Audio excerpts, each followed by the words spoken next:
அருட்பெரும் ஜோதி அருட்பெரும் ஜோதி தனிப்பெரும் கருணை அருட்பெரும் ஜோதி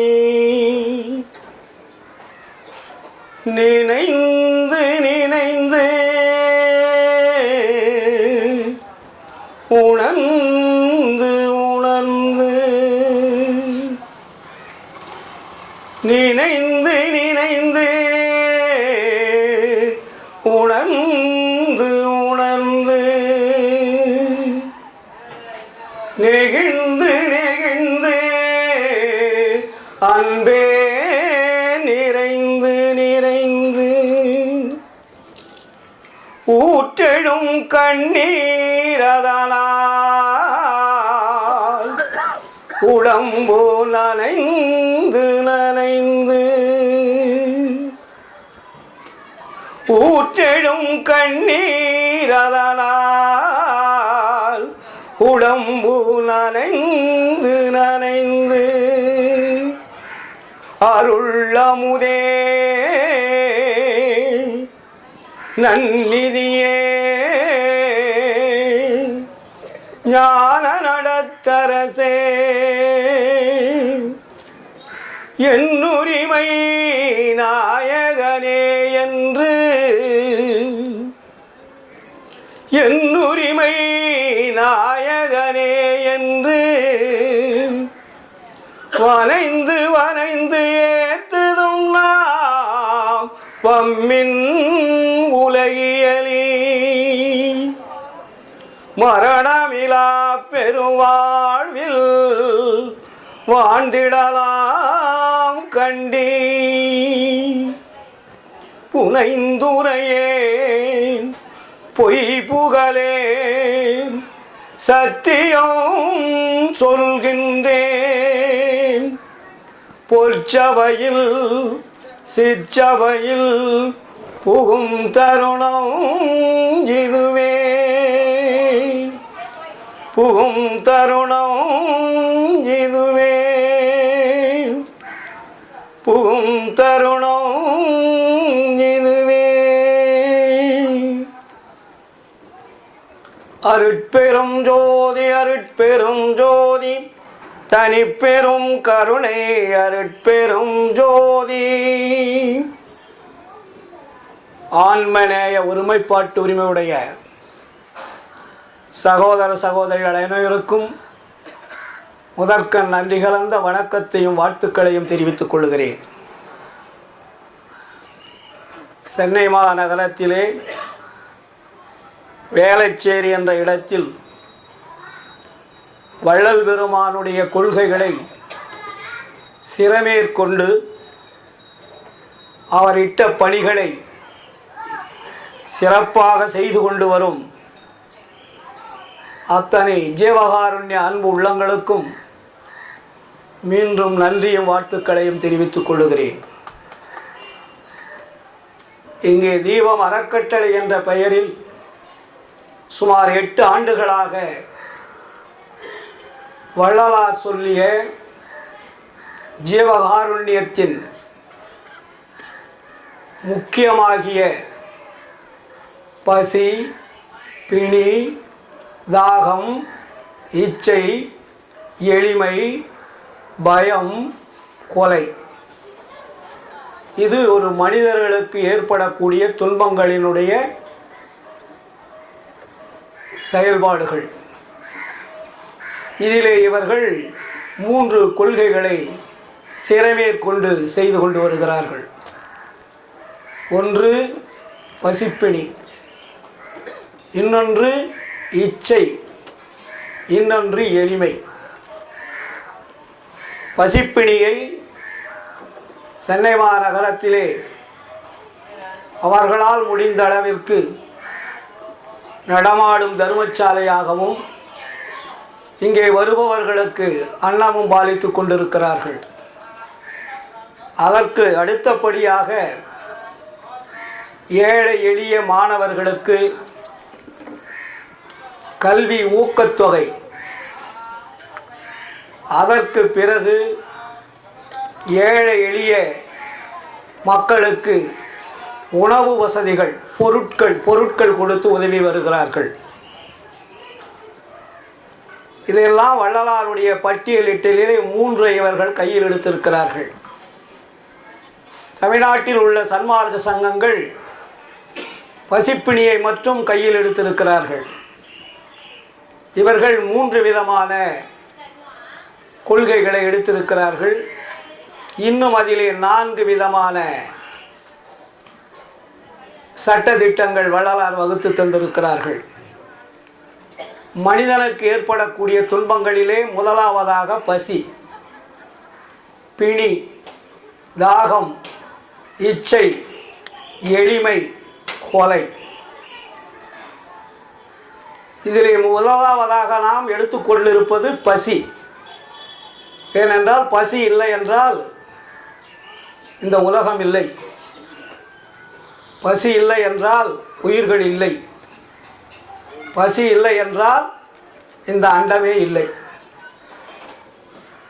அதனால்தான் வள்ளல் பெருமான் முதல் கருவியாக பசியை எடுத்துக்கொண்டார். ஒரு மனிதன் இறைவனுடைய அருளை பெற வேண்டுமானால் அவன் இந்த 7 கட்டளைகளிலே முதலாவதாக 2 கட்டளைகளை சிறமேர் எடுத்துக்கொள்ள வேண்டும். முக்கியமானது எதுவென்றால் பசி, கொலை.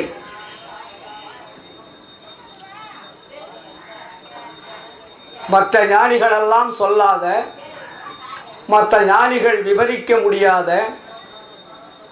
இறைவனுடைய அருளை பெறுவதற்கு எது தடையாக இருக்கிறது என்பதை அறிந்து மனிதன் ஆலய வழிபாடுகளிலும் தியானம், தவம், யோகம் போன்ற கலைகளிலும் அலைந்து கொண்டிருந்த காலத்திலே அதிலெல்லாம் உங்களுக்கு இறைவனுடைய அருள் கிடைக்காது. இறைவன் உங்களை நெருங்க மாட்டார். இறைவனுக்கும் உங்களுக்கும் அதனால் ஏற்படக்கூடிய தொடர்புகள் கிடைக்காது. தொடர்புகள் கிடைக்க வேண்டுமானால் நீங்கள் என்ன செய்ய வேண்டும் என்று மக்களுக்கு மிக அழுத்தமாக வள்ளலார் அவர்கள் போதித்திருக்கிறார்கள். இது வள்ளலார் போதித்ததல்ல, அருட்பெருஞ்சோதி ஆண்டவரே வள்ளலார் மூலமாக இந்த மக்களுக்காக எடுத்துரைக்கப்பட்டது. ஒரு மனிதன் உயர்ந்த பிறப்பு பிறந்தவன். எல்லா பிறப்புகளிலும் உயர்ந்த பிறப்பு எது என்று கேட்டால் மனிதன்தான். இந்த உயர்ந்த பிறப்பு பெற்ற மனிதன் எங்கே செல்ல வேண்டும்? வந்த இடத்திற்கு திரும்பி செல்ல வேண்டும். நாம் எங்கிருந்து வந்தோமோ அங்கே திரும்பி செல்லுவதுதான் மனித இனத்தினுடைய அடிப்படை குறிக்கோள், சட்டம். ஆனால் இதுவரையிலே வந்த மனிதன் பல கோடி பிறவிகள் எடுத்து இறுதியாக கிடைத்திருப்பதுதான் மனித பிறப்பு. இதற்கு முன்னாடி எத்தனை கோடி பிறப்புகள் என்பது நமக்கு தெரியாது. எல்லோரும் நீங்கள் கேட்டிருப்பதுதான். சாதாரண ஊர்வனிலிருந்து பரப்பன, நடப்பன, தேவர், அசுரர், அதுக்கப்புறம் தான் மனிதர். மனிதனுடைய பிறப்பானது 7வது பிறப்பு. நம்ம 6வது பிறப்பு என்று நினைத்து கொண்டிருக்கிறோம். மனிதனுடைய பிறப்பு என்பது 7வது பிறப்பு. இந்த 7வது பிறப்பிலே தான் இறைவனுடைய அருளை பெற்று நம்முடைய சொந்த வீட்டிற்கு செல்ல வேண்டும் என்பதுதான் இறைவனுடைய சட்டம். அதற்காகத்தான் உயிர்களை இறைவன் படைத்திருக்கிறார். இந்த உலகத்தில் வாழ்ந்து வாழ்ந்து வாழ்ந்து ப்ரமோஷன், உயர்ந்த பதவி கிடைத்தது தான் மனித பிறப்பு. மற்றவர்களெல்லாம் அது வினை பிறப்பு என்று சொல்லுவார்கள். ஒன்றிலிருந்து மனித தேகம் வருவதிலே கீழே இருப்பதெல்லாம் வினை பிறப்புகள் என்று சொல்லும் சமயங்கள், மதங்கள் எல்லாம் வினைகள் அல்ல. ஆன்மா உயிரெடுத்து இந்த உலகத்தில் வாழ்வதற்கு இத்தனை பிறப்புகள் தேவைப்படுகிறது. ஒவ்வொரு பிறப்புகளிலும் 7 பிறப்புகள் இருக்கிறது. ஒரு தாவரத்தை எடுத்துக்கொண்டால் அதிலே 7 பிறப்பு. அப்படின்னா எல்லா தாவரத்துக்கும் சேர்ந்து அல்ல. ஒரு அருகம்பில் என்றால் அந்த அருகம்பில்லுக்கு 7 பிறப்பு உண்டு. அதே மாதிரி ஒவ்வொரு மாற்றங்களான தாவரங்களுக்கும் ஏழு பிறப்புகள் உண்டு. அப்படி என்றால் தாவரங்களுடைய பிறப்பினுடைய கணக்கு பார்த்தீர்களானால் கோடான கோடி பிறப்பு. அதற்கு பிறகுதான் ஊர்வன, பரப்பன, நடப்பன, அசுரர், தேவர், மனிதர்.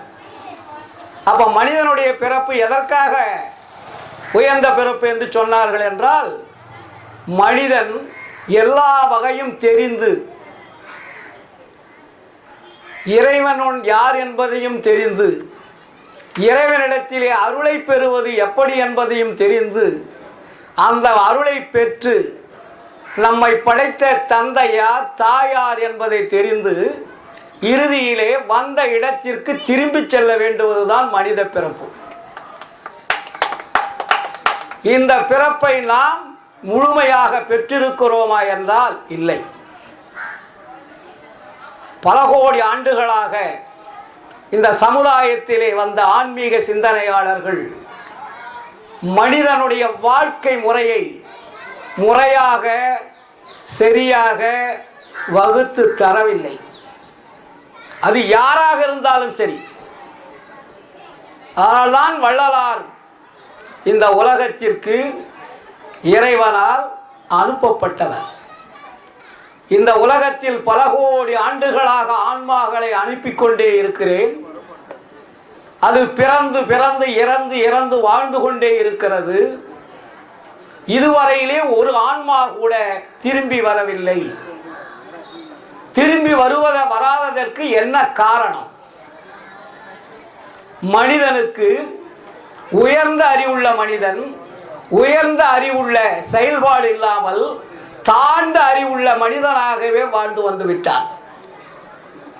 ஏன் தாழ்ந்த அறிவு என்றால், மனிதன் தாழ்ந்த அறிவு அல்ல, மனிதனுக்கு வழிகாட்டியவர்கள் தாழ்ந்த அறிவுள்ளவர்கள். மனிதர்கள் யாருமே குற்றவாளிகள் அல்ல, எல்லோரும் நல்லவரே. ஆனால் மனிதர்களுக்கு வழிகாட்டிய ஆன்மீக சிந்தனையாளர்கள் ஜாதி, சமயம், மதம், இந்த மூன்றும் தான் நாம் இறைவனுடைய உண்மையை தெரிந்து கொள்வதற்கு தடையாக இருக்கின்றது என்று வள்ளலார் பதிவு செய்கிறார். ஏனென்றால் வள்ளலாருக்கு இறைவன் சொல்லுகிறார்.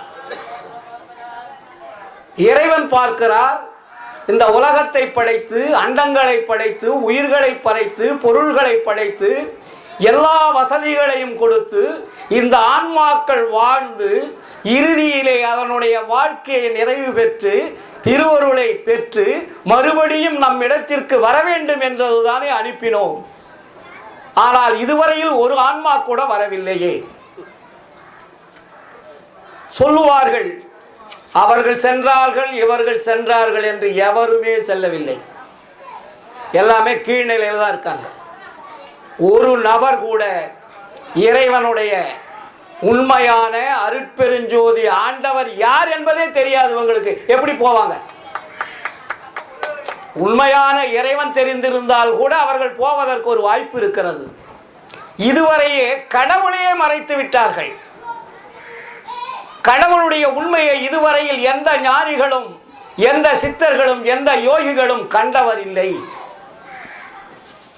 அதனுடைய அருளை பெற்றிருக்கிறார்கள். அது மறைமுகமாக வந்து கொண்டிருக்கிறது. ஆனால் இறைவன் யார் என்பதை பார்த்திருக்கிறார்களா, கண்டிருக்கிறார்களா, சென்றிருக்கிறார்களா என்றால் இதுவரையில் யாருமே இல்லை. இதைத்தான் நம்மை படைத்த இறைவன் நமக்கு தாயாகவும் தந்தையாகவும் தாங்கி கொண்டிருக்கக்கூடிய இறைவன் நமக்கு சிறப்பு விருந்தினராகவும் சிறப்பு சொற்பொழிவாளராகவும் வருகிறந்திருக்கக்கூடிய நம்முடைய ஈரோட்டு தங்கம் கதிர்வேல் ஐயா அவர்கள் சன்மார்க்க எழுச்சி சொற்பொழிவாளராக வருகிறந்திருக்கக்கூடிய நம் ஐயா அவர்களுக்கு சிறப்பு செய்யப்படுகின்றது. எல்லாரும் மகா மந்திரம் சொல்லுவோம். நம்முடைய கதிர்வேல் ஐயா அவர்களுக்கு தீபம் அறக்கட்டளையுடைய நிறுவனர் பாலகிருஷ்ணன் ஐயா அவர்கள் மரியாதை செய்யுமாறு அன்போடு அழைக்கின்றோம்.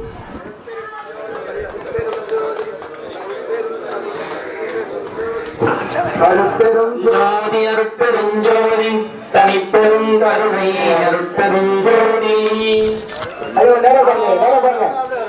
அருட்பெருஞ்சோதி அருட்பெருஞ்சோதி தனிப்பெரும் கருணை அருட்பெரும் அருட்பெருஞ்சோதி அருட்பெருஞ்சோதி தாய்ப்பெரும் கருணை அருட்பெருஞ்சோதி அருட்பெரும் ஜோதி அருட்பெரும் ஜோதி தாய்ப்பெரும் கருணை அருட்பெரும் ஜோதி. நல்லா இருக்கு சாமி, ரொம்ப நல்லா இருக்கு. மாலை அப்படியே போட்டுங்க. அப்படியே இருக்கட்டும் சார், மாலையும் ஷாலும் அப்படியே இருக்கட்டும் சார், அப்படியே இருக்கட்டும் சார், அப்படியே பேசுங்க சார்.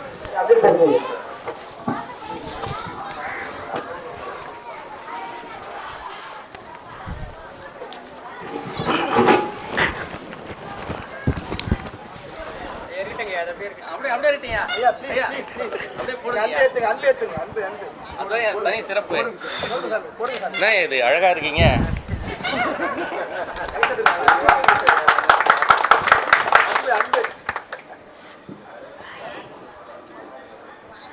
வள்ளலார் சொல்லுவார், படுக்கவோர் பாய்க்கும் கதியில்லை, உழுக்கவோ உடைக்கும் வழியில்லை, துடுக்கவோ நல்ல சோமன் இல்லை. இப்படி இல்லை இல்லை என்று தன்னை வருத்தி கொண்டே இருப்பார். அப்படியெல்லாம் இந்த உலகத்தில் உலக மக்களை திருத்த வேண்டும், உலக மக்களுக்கு நல்வழி காட்ட வேண்டும் என்ற பெரும் கருணையோடு வாழ்ந்த வள்ளலாருடைய இயக்கத்திலே இருந்து கொண்டு நமக்கென்ன மாலை மரியாதைகள்.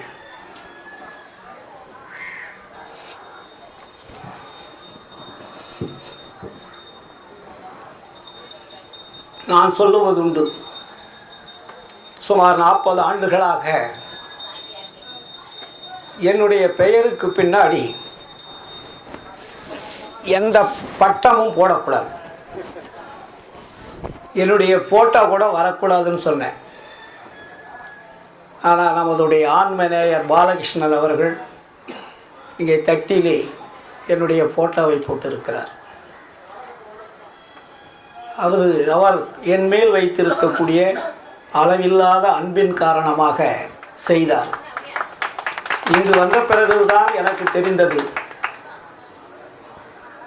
ஏனென்றால் என் வாழ்க்கையிலே சில குறிக்கோள்களை நான் எடுத்து வைத்திருக்கிறேன். இந்த கை யாரிடத்திலும் ஏந்தக்கூடாது, புகழ் யாரிடத்திலுமே பெறக்கூடாது,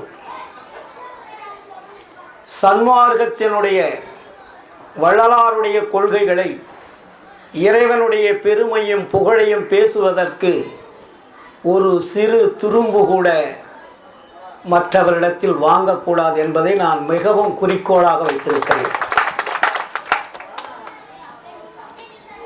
ஏனென்றால் இந்த பிறவி எனக்கு கிடைத்த ஒரு பெரிய பாக்கியம்.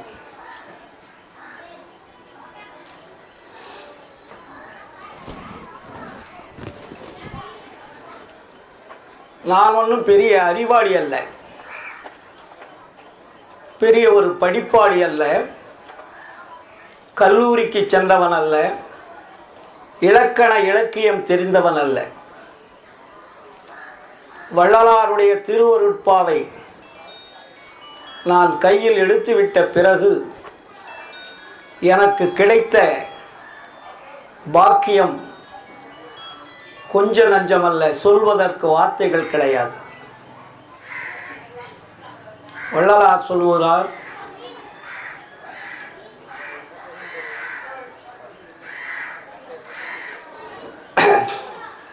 கற்கும் முறை கற்றறியேன், கற்றார் முன் நடித்தேன், நிற்கும் நிலை நின்றறியேன், நின்றார் முன் நடித்தேன், நெடுங்காம பெரும்புயலை நீந்தும் வகையறியேன் அப்படின்னு சொல்லுவார். அது மாதிரி நமக்கு என்னது இருக்கிறது? அதான் சொல்லுவார் இன்னொரு இடத்திலே, நாடு கலந்த ஆள்கின்றோர் எல்லோரும் வியப்ப, நன்னியனை மாலையிட்ட நாயகனே, ஈடு கடந்திற்கரிதாம் திருச்சிற்றம்பலத்தே இன்பநடம் புரியும் இறையவனே, பாடுக என்னோடு கலந்து ஆடுக என்றே எனக்கு பணியிட்டாய், நான் செய்பெறும் பாக்கியம் என்று வந்தேன். எப்படியா? நாடு கலந்து ஆள்கின்றோர் எல்லோரும் வியப்ப, நன்னியனை மாலையிட்ட நாயகனே, ஈடு கடந்திற்கரிதாம் திருச்சிற்றம்பலத்தை இன்பநடம் புரிகின்ற இறையவனே, பாடுக என்னோடு கலந்து ஆடுக என்றே எனக்கு பணியிட்டாய், நான் செய்பெறும் பாக்கியம் என்று வந்தேன். அடுத்தது என்ன சொல்றாரு? கோடு தவறாது உனை நான் பாடுதற்கு குணப்பொருளும் இலக்கியமும் கொடுத்து மகிழ்ந்தருளே. வள்ளலார் இறைவன்கிட்ட கேட்கிறார், நான் கற்கவில்லை, பள்ளிக்கு செல்லவில்லை, யாரிடத்திலும் குரு உபதேசம் பெறவில்லை, எனக்கு குருநாதர் என்பது யாரும் இல்லை, கற்றதும் நின்னிடத்தே, கேட்டதும் நின்னிடத்தே, இல்லையா? அப்படி எல்லாமே நின்னிடத்தே நின்னிடத்தே என்றே இறைவனை பார்த்து வள்ளலார் சொல்லுவார். அப்போ உங்களுக்கு என்ன தேவை, எது வேண்டும் என்றாலும் நம்முடைய தந்தை அருட்பெருஞ்சோதி ஆண்டவரிடத்திலே கேட்டால் கிடைக்கும். இதுதான் சத்தியம். மற்ற தெய்வங்களிடத்தில் கேட்டால் கிடைக்குமா என்று கேட்டால் கிடைக்கவே கிடைக்காது. ஏனென்றால் அதெல்லாம் கற்பனை தெய்வங்கள், பொய்யான கற்பனை தெய்வங்கள். கற்பனை கூட மற்ற பரவாயில்ல, பொய்யான கற்பனைன்னு. அதைத்தான் வள்ளலார் கலை உரைத்த கற்பனையை நிலையென கொண்டாடும் கண்மூடி வழக்கமெல்லாம் மண்மூடி போக. அது என்ன போகணுமா? மண்மூடி போக, போட்டு புதைங்கன்னார். இந்த பூமிக்குள்ள போட்டு புதைச்சிருங்க, மறுபடியும் அது வெளியே வந்துருச்சுன்னா நீங்க அழிஞ்சு போயிடுவீங்க. அதனால்தான் வள்ளலாருக்கு இறைவன் இந்த உலகத்தில் அறியாமல் இருக்கக்கூடிய மனிதர்களுக்கு அறிவை புகட்டி இறைவனுடைய அருளை பெற வேண்டும் என்பதற்காக இறைவனால் வருவிக்க உற்றவர் வள்ளலார். நம்ம நல்லா புரிஞ்சுக்கணும் சன்மாரிகள். வள்ளலார் வாழையடி வாழையென வந்த திருக்கூட்ட மரபினல் அல்ல. அதை முதல் தெரிஞ்சுக்க. படித்தவர்கள் எல்லாமே அந்த காலத்தில் பாலகிருஷ்ண பிள்ளையிலிருந்து எல்லாமே இதைத்தான் சொல்லிட்டு வராங்க. வள்ளலார் வாழையடி வாழையென வந்த திருக்கூட்ட மரபினில் ஒருவர் அன்றோ அப்படின்வார். நான் ஒருவன் அல்ல, அது மாறி வந்தவன் நான் அல்ல. ஏனென்றால் இறைவன் என்னை எப்படி அனுப்பினாரு? அகத்தே கருத்து புறத்தே விழுத்திருந்த உலகர் அனைவரையும் சகத்தே திருத்தி சன்மார்க்க சங்கத்தை அடைவித்திட இகத்தே பரத்தை பெற்று மகிழ்ந்திடுதற்கென்றே என இந்த உகத்தே இறைவன் வருவிக்க உற்றேன், அருளை பெற்றேனே. இறைவன் வருவிக்க உற்றவர் வள்ளலார். மற்றவர்களெல்லாம் இறைவனால் அனுப்பி வைக்கப்பட்டவர். அது ஆன்மாக்கள் எல்லாம் இறைவனால் வருவிக்கப்பட்டதுதான். ஆனால் இது ஒரு ஸ்பெஷல் அங்கீகாரம் இது இருக்கு. ஏனென்றால் இந்த உலகத்தை திருத்துவதற்காக நேரடி பர்த், சின்னமையனுடைய கருவறையிலே நேரடி பர்த் தான் வள்ளலார். நான் பல இடங்களிலேயே சொல்லி இருப்பதுண்டு, வள்ளலார் தனி பிறப்பு. அதுக்கு பேரு சம்புபட்சம்னு பேரு. சம்புபட்சம் என்றால் இறைவன் வாக்கால் சொன்னவுடன் கருதரிப்பது. இறைவன் வாக்கால் சொன்னவுடன் கருதரிப்பதுக்கு பேரு சம்புபட்சம். மற்றவங்க சொன்னா கருதரிக்குமானா தரிக்காது. இது எமர்ஜென்சி மாதிரி. இந்த உலகத்தை திருத்துவதற்காக ஒரு பக்குவம் உள்ள ஆன்மாவை எடுத்து இந்த உலகத்தை திருத்த வேண்டும் என்பதற்காக மருதூரிலே சின்னம்மை இருக்கக்கூடிய அந்த இல்லத்திற்கு சென்று பசியை போக்கி உணவை உண்டு அங்கே கொடுக்கக்கூடிய வார்த்தை இருக்கிறதே என்ன தெரியுமில்லை? நீங்களாம் படித்தது தானே. என்னுடைய பசியை போக்கிய உனக்கு உலகத்தினுடைய பசியெல்லாம் போக்கக்கூடிய ஒரு ஞான குழந்தை பிறக்குன்னு வார்த்தை. அப்ப நம்மளாம் சொல்றோம் சிவனடியாராக வந்தார். சிவனடியார் அல்ல அவர். சின்னம்மைக்கு சிவனடியார்னா தான் தெரியும், கடவுள்னா தெரியாது. அந்த அம்மாவுக்கு புரியறதுக்காக தெரிஞ்சு கொள்வதற்காக சிவனடியாராக போறாருங்க. இப்போ நம்ம எல்லாம் சிவனடியார் வந்தார் நம்ம நினைக்கிறோம். சிவனடியாராக வேஷம் தாங்கி சின்னம்மையினுடைய அந்த இல்லத்திற்கு சென்று இந்த உலகத்தை திருத்துவதற்காக ஒரு ஞான குழந்தை பிறக்கும் என்று சொல்லுகிறார் ஆண்டவர். அதான் உடனடியாக கர்ப்பம் தரித்தது. நமக்கெல்லாம் 12 மாதம், வள்ளலாருக்கு 10 மாதம். நாமெல்லாம் 12 மாதத்தில் பிறந்தவர்கள், வள்ளலார் 10 மாதத்தில் பிறந்தவர். ஏன்னா நம்ம அதுக்குள்ளேயே ஒரு மாலை போட்டதுனால சப்ஜெக்ட், அந்த சப்ஜெக்ட் விட்டுட்டு இந்த சப்ஜெக்ட்டுக்கு வந்துருச்சு, இடையில் ஒரு தடங்கள். அப்ப என்னாச்சு, ஆணினுடைய சுக்கிலத்தில் 2 மாதம் ஆன்மா இருக்கும். அந்த 2 மாதம் உயிர் தோற்றம் அடையும். அங்க அந்த உயிர் தோற்றம் அடைந்த பிறகுதான் பெண்ணினுடைய சோனிதத்திற்குள் போகும். இங்க 2 மாதம், அங்க 10 மாதம். முழுவாக ஒரு உயிர் உடம்பெடுத்து அவயங்களை பொருத்தி அழகான ஒரு வீடை கட்டி வெளியே அனுப்புவதற்கு 12 மாதங்கள். அதனாலதான் நமக்கு வருஷத்துக்கு எத்தனை மாதம்? 12 மாதம் சும்மா வச்சுட்டான்னு நினைக்காதீங்க. நம்மளுடைய பிறப்பினுடைய மாதக்கணக்கில் தான் 12 மாதங்கள் வைத்தது. அப்போ அந்த 12 மாதங்களில் நமக்கு எல்லா மனிதர்களுக்கும் 12 மாதம். இது மாதிரி அருளாளர்களுக்கு, இறைவனால் நேரடியாக வருபவர்களுக்கு சுக்கிலத்துக்கு போகாது. அந்த ஆன்மா ஆணனுடைய சுக்கிலத்துக்கு நேரடியாக பெண்ணினுடைய கருவறைக்கு போயிடும். அங்கே போன உடனே அது அங்கே தான் எல்லா சக்திகளும் கொடுக்கப்படுது. அதனால தான் அது ஞான குழந்தைன்னு பேர் வள்ளலார். ஏன் ஒரு பள்ளிக்கூடத்துக்கு போகல, இயற்கையிலே கல்வி வந்தது என்றால் இறைவனுடைய நேரடி பர்த். அதுக்கு பேர் வள்ளலாரே புறநடை பகுதியிலையும் பாடல்கள் எழுதி வைத்திருப்பார். அதுக்கு பேர் சம்புபட்சம்னு பேர். அணுபட்சம், சம்புபட்சம், விபுபட்சம், இப்படி பட்சங்களை பிரிப்பார். அதனால வள்ளல் பெருமானுடைய வருகை எதற்காக என்றால் இறைவனுடைய அருளை பெறுவதற்காக, வழிகாட்டுவதற்காகத்தான் வள்ளலார் வந்தார். நாம் எல்லாம் வழி தெரியாமல் இருக்கிறோம். இதுவரையில் வழிகாட்டிய தடங்கள் எல்லாமே குறுக்கு தடங்கள், நேர் வழிகளே கிடையாது. எந்த சமயங்களும் மதங்களும் நமக்கு நேர் வழியை காட்டவில்லை.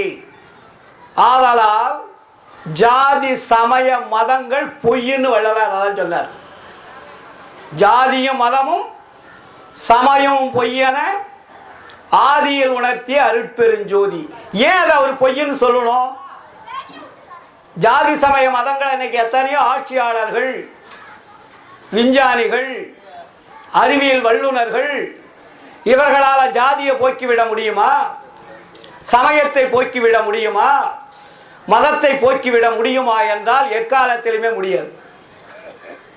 சுத்த சன்மார்க்கம் எப்பொழுது வளர்ச்சி பெறுகிறதோ அப்பொழுதுதான் மக்கள் உண்மையை தெரிந்து கொண்டு ஜாதி சமய மதத்தை விடுவார்கள்.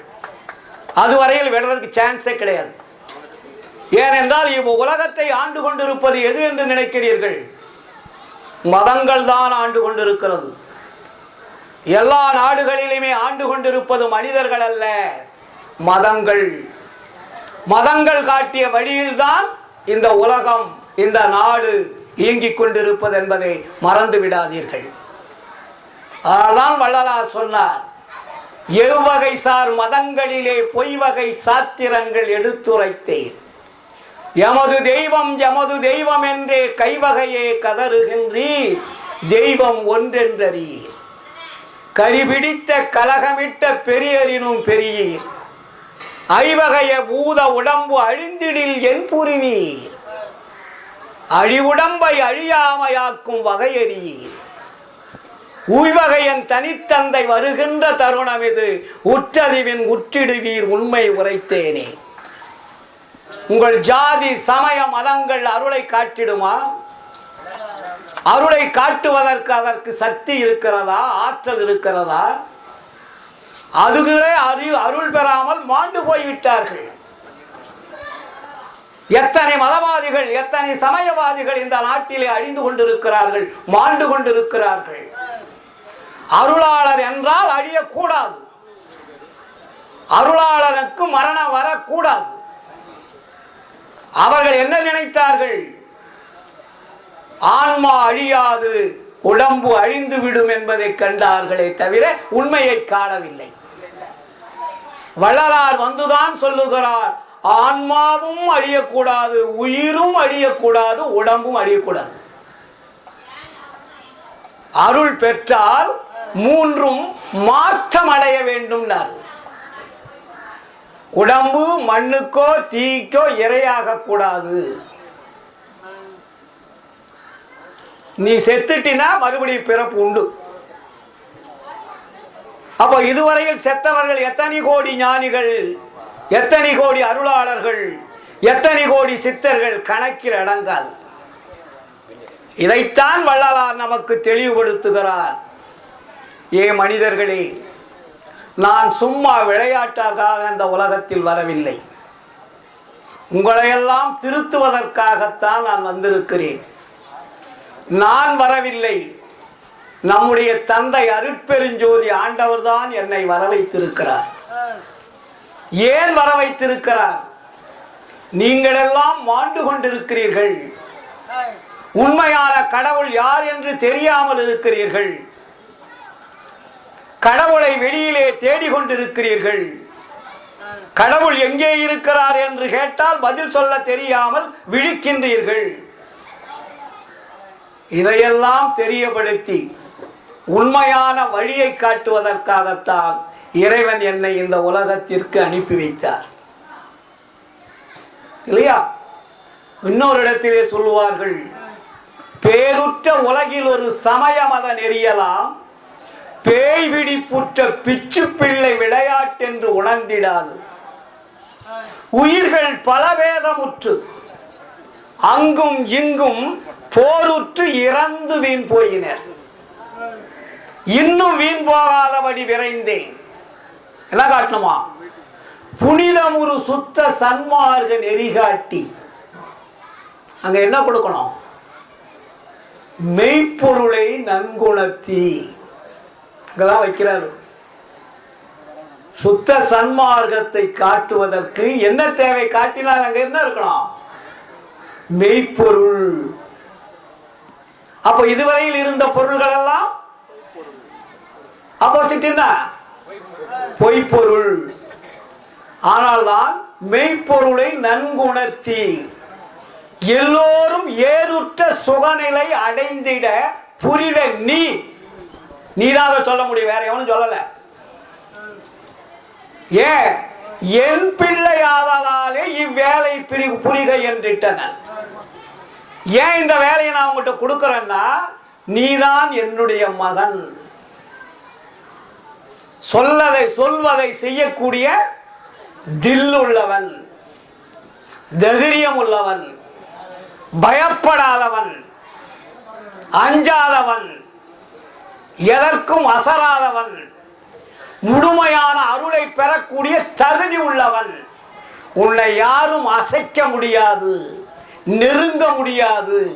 நீ சொல்வதெல்லாம் உண்மையாகத்தான் இருக்கும், உண்மைதான் சொல்லுவாய், உண்மைதான் இந்த மக்கள் ஏற்றுக்கொள்ள வேண்டும் என்ற ஆணித்தரமான உண்மையை எடுத்து வைத்தார் வள்ளலார். நாம் இதுவரையும் என்ன பண்ணிட்டு இருக்கிறோம்?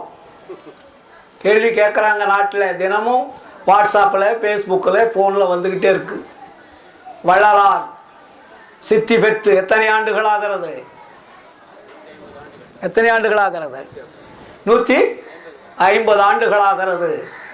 ஏன் இன்னும் ஒருவாரோட சன்மாரிகள் மரணமடையாமல் வாழாமல் இருக்கிறார்கள்? மனிதர்களுடைய குற்றமா, சன்மாரிகளுடைய குற்றமா, இல்லை இறைவன் அவர்களுக்கு சரியான அருளை கொடுக்கவில்லையா? என்ன காரணம் ஐயா, தயவு செய்து சொல்லுங்கள் என்று கேட்கிறார்கள். என்ன சொல்லுவது? ஏனென்றால் நமக்கு இதுவரையிலே உண்மை தெரியாமல் வாழ்ந்து கொண்டிருந்தோம். நமக்கு உண்மை கிடைச்சி இப்பதான் கிடைச்சிருக்கு. எனக்கு எப்போ கிடைச்சது? 40 வருஷத்துக்கு முன்னாடி கிடைச்சது. அதை கொஞ்சம் கொஞ்சமாக நான் தெரிஞ்சு வந்து இப்போதான் ஒரு 10-15 ஆண்டுகளாக முழு உண்மை தெரிஞ்சது. ஆரம்பத்தில் முழு உண்மை தெரியல.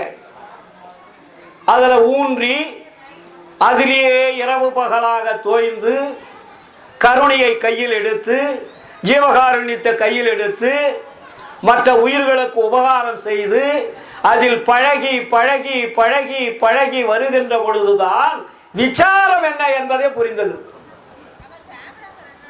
அதுக்கு முன்னாடி விசாரம்னா என்னன்னு தெரியல. வள்ளலாறு விசாரம் என்று போடுகிறார், அதற்கு சத்துள்ள விசாரம்னு போடுறார். ஜீவகாருண்யம் எழுதுறாரு, ஜீவகாருண்யம் சாவி தாண்டா கிடைக்கின்றார். ஜீவகாருண்யம் மோட்ச வீட்டின் திறவுகோல். திறவுகோல்னா என்ன? சாவி. ஆனா உள்ள போக முடியுமா?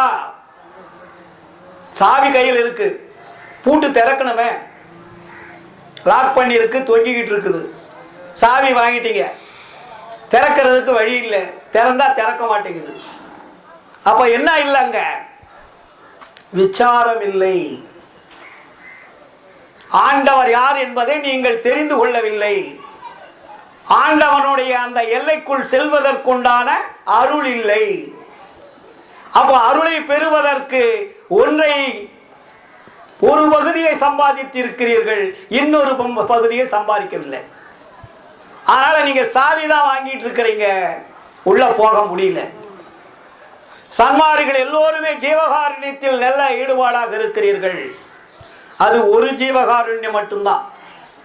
அது என்ன? பசி. அடுத்தது போட்டாரே பரஜீவகாருண்யத்திற்கு 2 இருக்கு. நீ இறைவனுடைய கோட்டையை திறந்து உள்ளே போக வேண்டுமானால் 2 கருணை வேணும்ன்றாரு.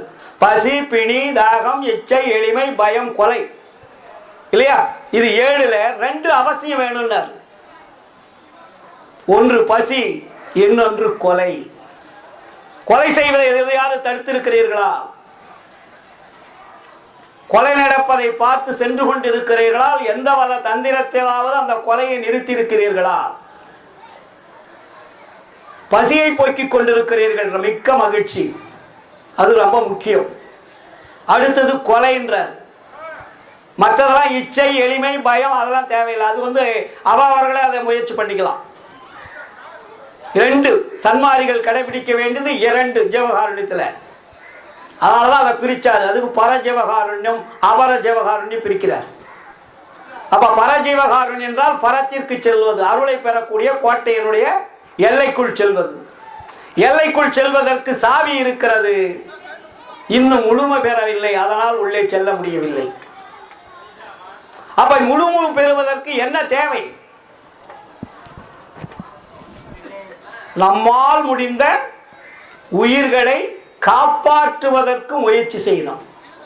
கொலை நடக்கின்ற பொழுது, பசி வருகின்ற பொழுது காப்பாற்றி விடுகிறீர்கள். கொலை நடக்கின்ற பொழுது நீங்கள் போய் கசாப்பு கடைக்காரனை போய் நிறுத்துன்னு சொன்னா கத்தி நம்ம மேல போட்டுருவான். நமக்கு தெரிந்த நம்மால் முடிந்த உயிர்களை காப்பாற்றுவதற்கு என்ன செய்தீர்கள்?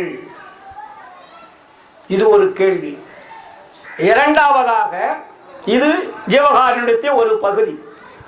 இன்னொன்று சத்து விசாரணை வராரு வள்ளலாரிங்க. சத்து விசாரணம் என்றால் என்ன? இறைவன் யார்? அவர் எங்கே இருக்கிறார்? அவருக்கு நமக்கு உண்டான தொடர்பு என்ன? அந்த தொடர்பு தெரிந்து கொள்வதற்கு எது எது தடையாக இருக்கிறது? அந்த தடைகள் எல்லாம் அடித்து நொறுக்கி புதைக்கக்கூடிய தில்லு வரக்கூடிய அளவுக்கு இருக்கணும் சத்து விசாரம். சத்து விசாரம் என்பது சும்மா பேசிக்கிட்டு வாதம் பண்ணுவதல்ல. இறைவன் யார்? நான் யார்? என்னை படைத்தவன் யார்? அவருக்கும் எனக்கும் உண்டான தொடர்பு என்ன? நாம் எப்படி வந்தோம்? எப்படி வாழ்ந்தோம்? ஏன் பிறவிகள் எடுத்தோம்? பிறவிகளை அத்தனையும் எடுத்து மனித பிறப்பு ஏன் கிடைத்தது? மனித பிறப்புக்கு மட்டும்தான் அருள் கிடைக்கும் என்பது ஏன்? அப்ப அந்த அருள் எங்கே இருக்கிறது? வெளியே இருக்கிறதா இல்லை நம்முடைய ஆன்மாவிலே இருக்கிறதா? எப்படி அந்த அருளை பெறுவது? இந்த அருளை பெறுவதற்கு என்னென்ன விஷயங்கள் இருக்கிறதோ அதையெல்லாம் அறிந்து கொள்வதுதான் சத்து விசாரம். அதுதான் சத்து உள்ள விசாரம். விசாரம் என்றால் என்ன? துக்க நிவர்த்தி அப்படின்னு வள்ளலார். விசாரம் என்றாலே துக்கத்தை ஒழிப்பது. துக்கம்னா என்ன? நமக்கு எது பெரிய துக்கம்? மரணம். உலகத்துல 3 வேதனையை போட்டார் வள்ளலார். பயங்கரமான வேதனை, 3 வேதனையா. என்ன வேதனை? நரக வேதனை, ஜனன வேதனை, மரண வேதனை. இந்த 3 வேதனையை விட கொடுமையான வேதனைடா பசி வேதனை. வேதனையிலே 3 வேதனை பெருசு.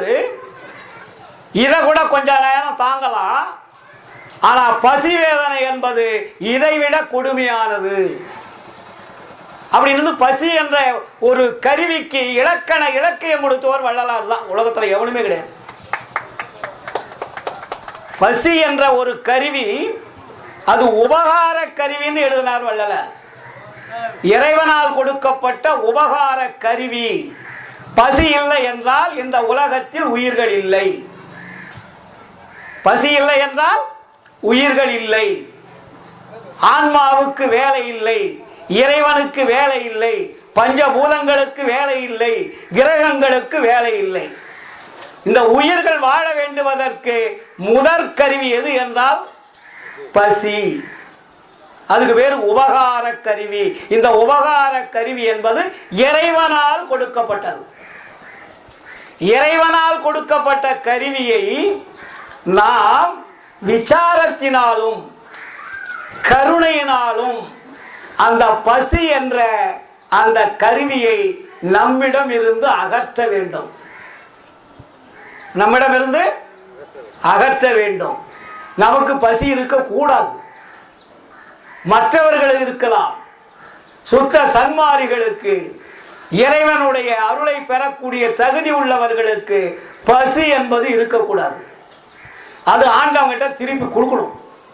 ஐயா, இனிமேல் எனக்கு பசி வேண்டாம், இந்த பசியை என்னால் தாங்கிக் கொள்ள முடியாது, இதுதான் என்னுடைய உயிரை வாங்கி கொண்டிருக்கிறது, இந்த உயிரை வாங்குவதற்கு பசிதான் காரண காரியமாக இருக்கிறது, அதனால் இந்த பசியை என்னிடத்தில் இருந்து நீங்கள் எடுத்துக்கொள்ளுங்கள் என்று நம்ம உறுதியாக இருக்கணும்.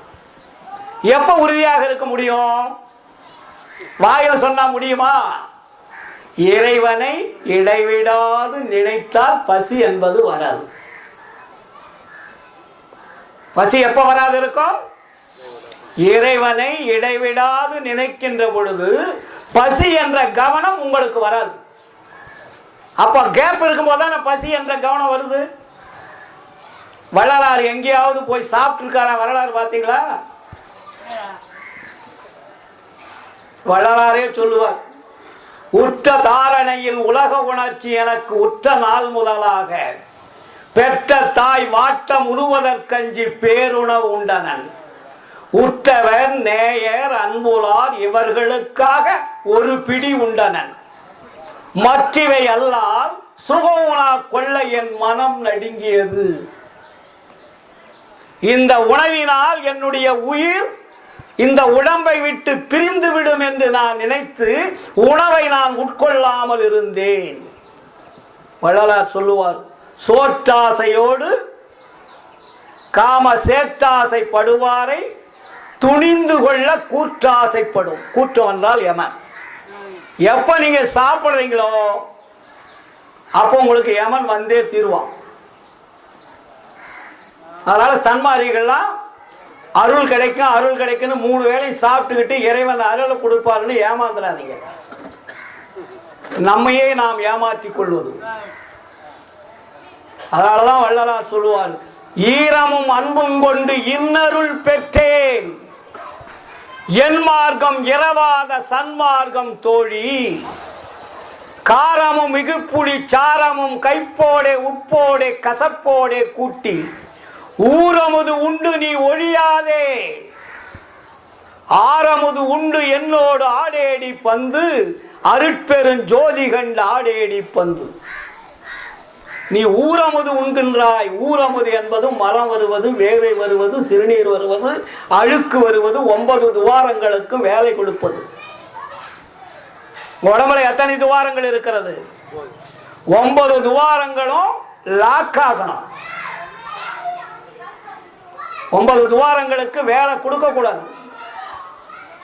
அதை லாக் பண்றதுக்கு எது, லாக் பண்ணாத இருக்கிறதுக்கு எது நம்ம உடம்புக்குள்ள போயிட்டு இருக்குது? சாப்பாடு.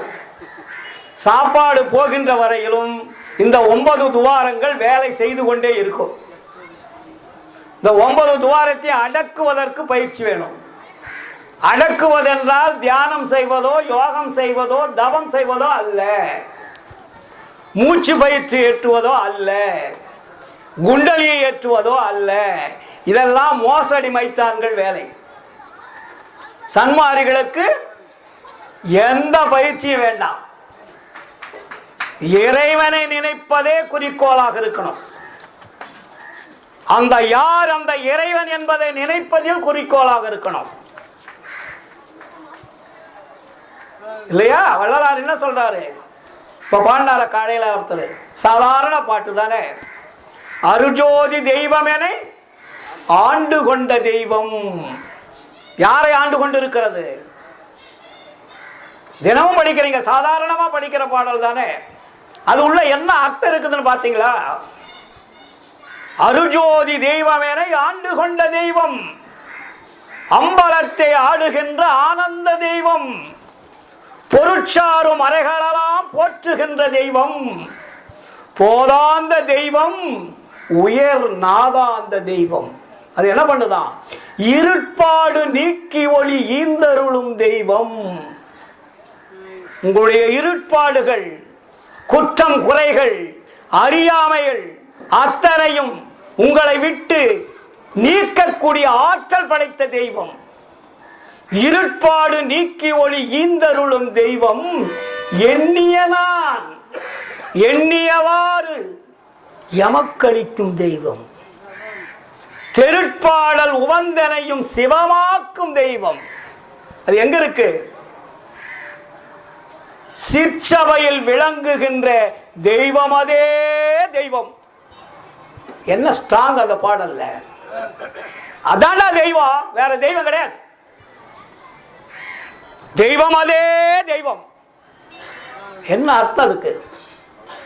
சன்மாரிகள் உண்மையை தெரிந்துவிட்ட பிறகு வேறு தெய்வங்களை வழிபாடு செய்வதனால் ஒரு பயனும் இல்லை. ஏமாந்து கொண்டிருக்கிறீர்கள். எத்தனை சன்மாரிகள் அருட்பெருஞ்சோதி ஆண்டவரை தவிர வேறு தெய்வத்தை வழிபட மாட்டேன் என்று உறுதியாக இருப்பவர்கள்.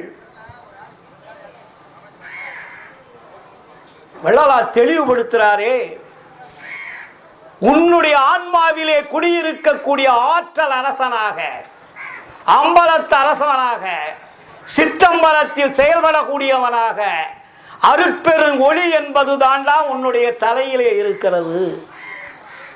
அதுதான் சிற்சபை.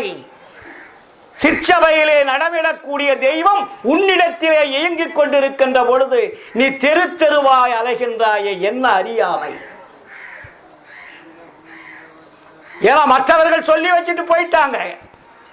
பன்னெறி சமயங்கள் மதங்கள் என்றிடுமோ பவநெறி இதுவரை பரவியது. இதுவரையும் பரவிய நெறி என்ன? பவநெறி, சுடுகாட்டு நெறி. பன்னெறி சமயங்கள் மதங்கள் என்றிடுமோ பவநெறி இதுவரை பரவியது, அதனால் செந்நெறி அறிந்திலர். அதனால்தான் நீங்க நல்ல நெறி இதுவரையிலும் தெரிஞ்சுக்கல. வள்ளலார் சொல்றாரு, கேட்டமா? அதனால் செந்நெறி அறிந்திலர். என்ன நடக்குது? இறந்து இறந்து செறி இருள் அடைந்தனர். எவ்வளவு டார்க் பிளாக், அசைக்க முடியாத கருமையில் வாழ்ந்து கொண்டிருக்கிறீர்கள். கருமை என்றால் என்ன? இருட்டு. சாதாரண இருட்டு அல்ல, சாதாரண இருட்டில் தெரியும் கண். Dark black, lock. உங்களுடைய கண் லாக் ஆயிடும், எதுவுமே தெரியாது. அதனால்தான் கருநெறி வீழ்ந்துடலாதீர்னார். சன்மாரிகள் இதுவரையும் கேட்குறோமா? புரிந்துக்கணும். அப்போ கதிர்வேல் நீ அப்படியாடா? 40 ஆண்டுகள் ஆச்சு. எந்த கல்லையோ மண்ணையோ செம்பையோ கை குவிக்க வணங்கவே மாட்டேன். அதெல்லாம் அம்பக்கன்று எனக்கு தெரிந்து விட்ட பிறகு நான் ஏன் வணங்குவேன்? இல்லையா? அதெல்லாம் கற்பனை, கற்சிலைகள். கல்லு பேசுமா? செம்பு பேசுமா? It is material. தங்கம் பேசுமா? மண்ணு பேசுமா? ஐம்பொன் பேசுமா? அதுக்கு போய் அபிஷேக ஆராதனை செய்கிறீர்களே, என்ன மனிதர்கள் நீங்கள்? அதற்கு பால் அபிஷேகம் கேட்டதா ஒரு மண்ணு? இல்ல ஒரு தெய்வம் பஞ்ச பொன்களால செய்தது பஞ்சாமிர்த அபிஷேகம் கேட்டதா?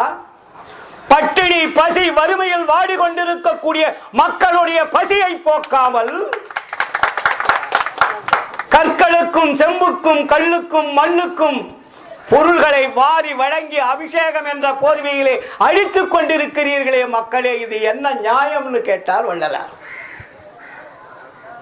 சொல்றாரே வள்ளலார், பசி பட்டினி வறுமை நாட்டிலே தாண்டவம் ஆடிக்கொண்டிருக்கிறது. பிறந்த குழந்தைக்கு உடம்பிலே பால் இல்லை. ஒரு பெற்ற தாய்க்கு உணவில்லை. உடம்பிலே குழந்தை பெற்றுவிட்டால் மார்பிலே பால் இல்லை. தவிக்கிறது குழந்தை. அதை பார்த்து கொண்டு குடங்குடமாக எடுத்துக்கொண்டு போய் கற்சிலைகளுக்கும் சினிமாவனுடைய நடிக்கக்கூடிய நடிகர்களுக்கும் பால் அபிஷேகம் தேன் அபிஷேகம் செய்கிறீர்களே, என்ன அறியாமை! இந்த நாட்டிலே எத்தனை மக்கள் ஏழ்மை நிலையிலே வாடிக்கொண்டிருக்கிறார்கள். சிந்திக்க வேண்டாமா? இதைத்தான் சன்மார்க்கம் சொல்லுகிறது. சுத்த சன்மார்க்கம் மோசடி வித்தையை சொல்லவில்லை, மோடி மஸ்தான் வேலையை சொல்லவில்லை. உண்மையை உரைப்பதற்காக வந்தவர் வள்ளலார். நாம் சன்மார்க்கத்தை புரிந்து கொள்ளாமல் வாழ்ந்தால் மற்றவர்களை எப்படி புரிய வைப்பது? இதைத்தான் வள்ளலார் சொல்லுகிறார். சித்திவிழாக திருமாளிகையிலே 1874 வருஷம் சித்தி பெருகின்ற பொழுது ஆண்டவர் கட்டளை இடுகிறார். ஆண்டவர் வள்ளலாருக்கு, படிக்கிறீர்கள் அருட்பாவை தினந்தோறும். இறுதியிலே அவருக்கு செல்ல தெரியாதா? சுத்த பிரணவ ஞான தேகம் என்ற தேகம் கிடைத்து விட்டது. வள்ளல் பெருமான் நமக்காக தன்னுடைய அந்த பூத உடலை காட்டிக் கொண்டிருக்கிறார். 4 ஆண்டுகளாக பிரணவ தேகத்திலே வாழ்ந்தவர் வள்ளலார். 1867 சுத்த தேகம் வந்து விட்டது. 70 74 வரையிலே இந்த உடம்பை காட்டாமல் பிரணவ தேகத்திலே வாழ்ந்து கொண்டிருக்கிறார். கண்ணுக்கு தெரியும், புலப்படாது. கண்ணுக்கு தெரியும், தொட முடியாது. அதுதான் பிரணவ தேகம். சுத்த தேகம் என்பது கண்ணுக்கு தெரியும், தொட்டா பிடிபடும். பிரணவ தேகம் என்பது கண்ணுக்கு தெரியும், தெரியாமல் இருக்கும், தொட்டா பிடிபடாது. வள்ளலார் யாராவது தொட்டதா வரலாறு இருக்கா? முன்னாடியே உட்கார முடியாது.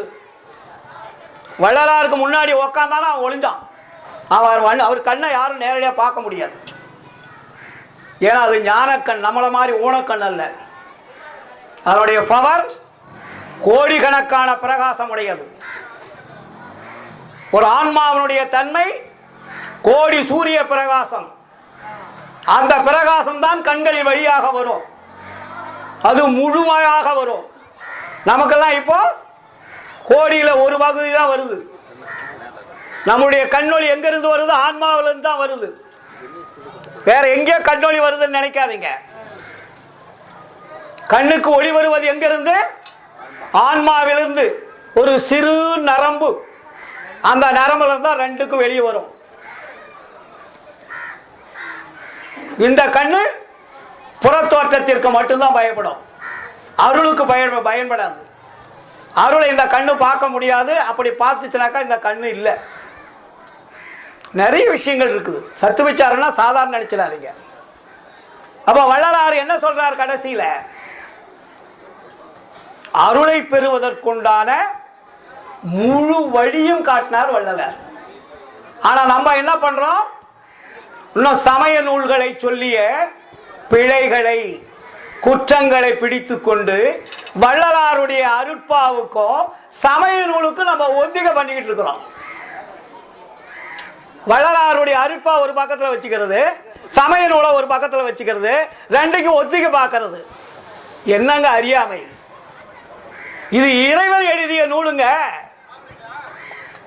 திருவருட்பா என்பது ஆண்டவர் எழுதியது, வள்ளலார் எழுதியது நினைச்சிடாதீங்க. மற்ற நூல்கள் உலகத்தில் இருப்பது பூரா மாயை சக்திகளால் வாழ்ந்த மனிதர்களால் எழுதியது. திருவருட்பா மட்டும்தான் இறைவனால் எழுதியது.